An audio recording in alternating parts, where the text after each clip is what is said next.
지금 매출이 너무 안 나와서 폐업해야 되나 고민 중이신 분들, 혹은 매출은 어느 정도 나와서 괜찮은데 매출을 좀 더 올려서 수익을 더 내고 싶으신 분들은 오늘 영상 끝까지 시청해 보세요. 폐점하기 전에 매출 올릴 수 있는 마지막 방법 이야기해 드릴 거거든요. 제가 지금 운영 중인 편의점 중에서 유일하게 권리금을 주고 오픈한 매장이 있습니다. 그런데 제가 인수하고 2주도 안 돼서 바로 51m 떨어진 곳에 경쟁점이 공사를 시작하더라고요. 그러다 보니 제가 인수했을 때보다 30% 이상 매출이 빠지면서 인수 당시에 계산했던 수익과 실제 수익이 완전 달라졌습니다. 저는 완전 멘붕이었어요. 저는 경쟁점 있기 전 매출을 토대로 권리금을 지불했었는데 경쟁점이 생겨버렸으니까요. 어떻게 해야 되나 고민하던 중에 승부수를 띄우기로 결심했습니다. 이 방법 사용하고 매출은 바로 하루에 64만 원 올랐습니다. 기존 대비 25% 이상 매출이 증가한 거예요. 그리고 2년이 된 지금은 기존 대비 매출이 하루 기준 약 100만 원이 올랐고 37% 이상의 성장을 보여줬습니다. 어떤 방법인지 결론부터 말씀드리자면 바로 매장 면적 확장입니다. 면적 확장에 대해서 이야기하면 단순히 매장이 커진다고 매출이 오르나요? 라고 물어보시는 분들이 많더라고요. 맞습니다. 매장 면적을 확장해도 매출이 크게 오르지 않은 곳들도 분명 존재합니다. 그래서 오늘은 점포 면적을 확장하면 왜 매출이 오르는지 알아보고 왜 어떤 곳은 매출이 오르고 어떤 곳은 매출에 큰 변화가 없는지 알아보도록 하겠습니다. 그 전에 구독과 좋아요 눌러주시면 편의점뿐만 아니라 자영업에 대한 꿀팁들 많이 보실 수 있을 거예요. 먼저 매장 면적이 넓어진다고 해서 매출이 오르는 것, 이것에 대한 이야기부터 해보겠습니다. 간혹 저는 매장이 18평 정도인데 한 주씩 진열하면 거의 모든 품목을 취급할 수 있어서 굳이 월세 더 내고 확장해야 될 이유를 모르겠다, 이렇게 말씀하시는 분들이 있습니다. 진열하고 있는 상품의 페이싱을 줄이면서 종류는 다양하게 유지하고 있는데 구색이 더 다양해진다고 매출이 올라가겠느냐, 이런 의미인 것 같아요. 동일한 방법으로 운영하다가 점포를 확장해본 입장에서 말씀드리자면 그럼에도 불구하고 매장 확장은 확실히 이득이 많다라고 이야기해 드릴 수 있을 것 같습니다. 그 이유에 대해서는 우선 편의점의 경우 1+1 혹은 2+1 행사를 많이 하게 됩니다. 그리고 컵라면을 예시로 들어보면 한 줄에 최대 진열할 수 있는 컵라면의 개수는 4개입니다. 그러면 2+1 행사를 하는 컵라면이 있다고 했을 때 3개를 구매하면 남은 라면은 1개이니까 보충 진열이 될 때까지 판매될 수 있는 여력을 빼앗기게 되는 거예요.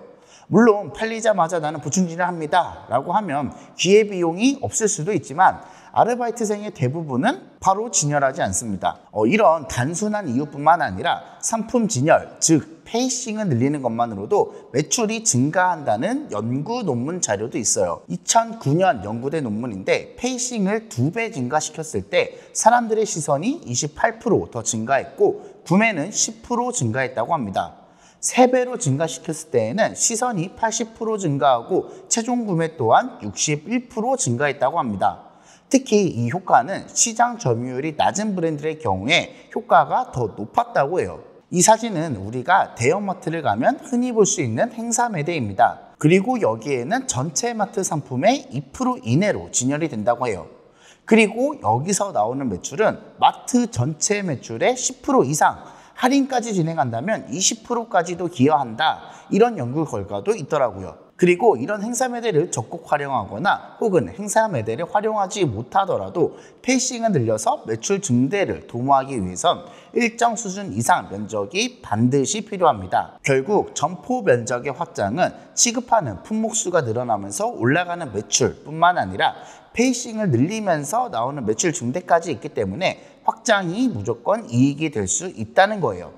이런 이유뿐만 아니라 마진율이 개선되는 효과도 있습니다. 편의점 해보신 분들이라면 모두 알겠지만 카운터에 기본적으로 확보되어야 하는 면적이 있어요. 담배 진열장과 담배 광고판 때문에 필수적으로 필요한 면적인 거죠. 이러다 보니 매장이 작은 곳은 전체 재고 대비 담배의 비율이 당연히 높을 수밖에 없고, 그러다 보면 일반 상품 대비 담배의 판매 비중 높아질 수밖에 없습니다. 매장 면적이 넓어지면 카운터 면적뿐만 아니라 다른 면적도 전체적으로 다 넓어지기 때문에 그만큼 재고를 더 많이 가져갈 수 있고, 재고가 많다는 건 그만큼 일반 상품의 판매 비중이 올라간다는 이야기죠. 그러면 마진율은 자연스럽게 1에서 2% 정도 상승하게 됩니다. 똑같이 하루에 250만 원 파는 매장이 있다고 했을 때 마진율 1%의 차이는 한 달 순이익 무려 76만 원의 차이입니다. 결코 무시할 수준이 안 되는 거예요. 세 번째로는 매장 내부에 시식대를 위치시키면서 고객의 체류 시간을 증대시키고 이로 인한 매출 상승을 불러올 수 있습니다. 매장 내부가 부족한 경우에 이렇게 외부에 테이블을 놓는 경우도 있죠. 상권마다 다르기는 하지만 보통 이렇게 테이블 하나당 하루에 3에서 5만 원 정도의 매출 상승이 있다고 알려져 있습니다. 그런데 매장 면적이 넓어지면 이렇게 내부 시식대 또한 많이 만들 수 있어요. 날씨가 좋은 날은 외부에서 시식대를 이용할 수 있지만 너무 춥거나 더운 날은 내부 시식대가 있으면 마진율 좋은 FF 종류와 컵라면 종류의 매출이 상승하게 됩니다. 마지막으로 점포 면적이 넓어지면 좋은 점 중에 가장 큰 메리트라고 생각하는 부분은 바로 경쟁점 대비 경쟁력이 증가한다라는 점입니다. 주변에 있는 경쟁점들이 모두 비슷비슷한 매출이고 비슷한 면적이라면 점포 확장으로 인한 매출 상승이 극대화될 수 있어요. 제 경우를 말씀드리자면 확장 전에는 제 점포가 17평이었고 각각 52m, 58m 정도 떨어진 경쟁점들은 15평대 매장이었습니다. 경쟁점 또한 자영업자인데 너무한 거 아니냐 이런 이야기 하지 말아주세요. 제가 제일 먼저 이점에 있었거든요. 그리고 경쟁점이 입점하게 되면서 제 매출도 30% 이상 하락했기 때문에 확장을 결심한 거고요. 아무튼 두 곳 모두 점주 임차형이었고 제가 확장한 이후에 두 곳 모두 매출이 40% 가까이 하락했습니다.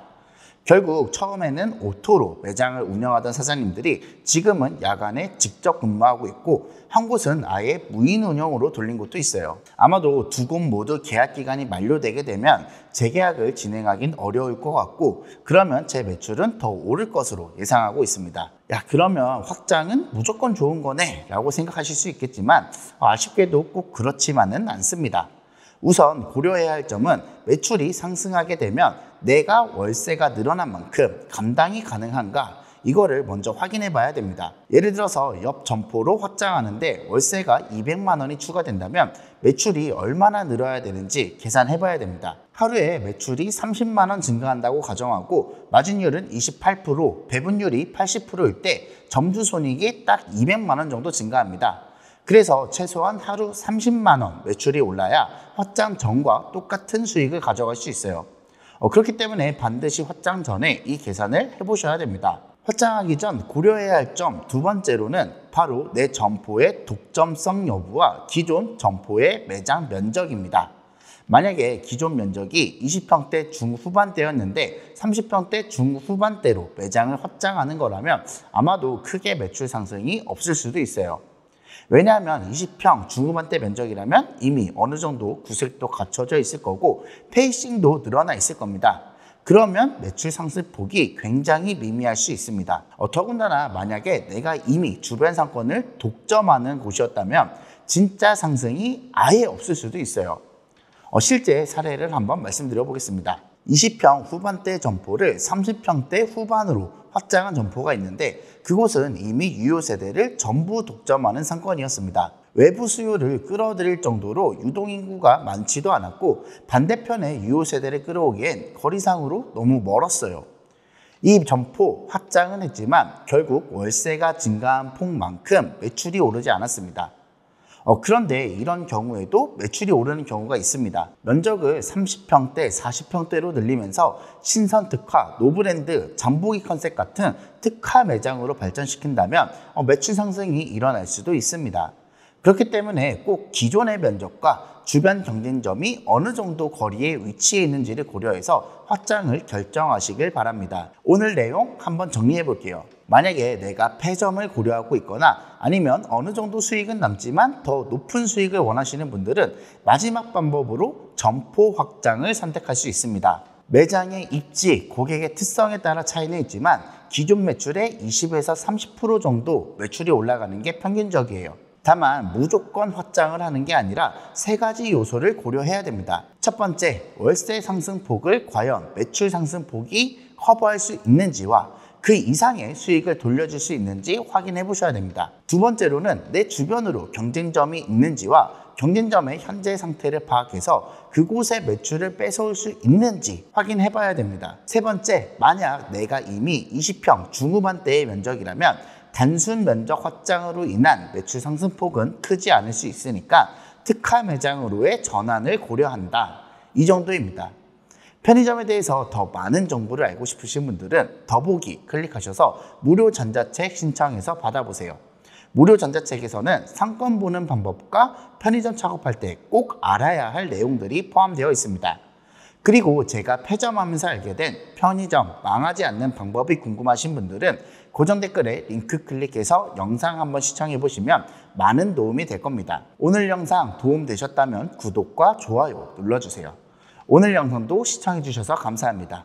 행복한 하루 되세요.